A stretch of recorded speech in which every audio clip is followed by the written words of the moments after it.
Olá! Neste vídeo eu vou te mostrar como instalar o widget ChatGPT no REALME GT7 Pro.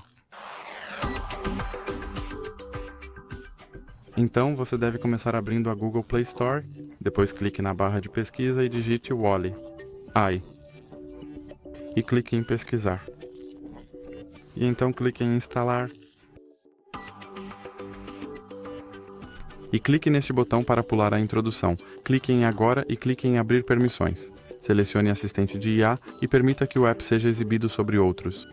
Agora clique em voltar e clique em voltar novamente e clique em iniciar. E como você pode ver, bem aqui está o meu widget ChatGPT e eu posso abri-lo e posso pedir para ele fazer algo.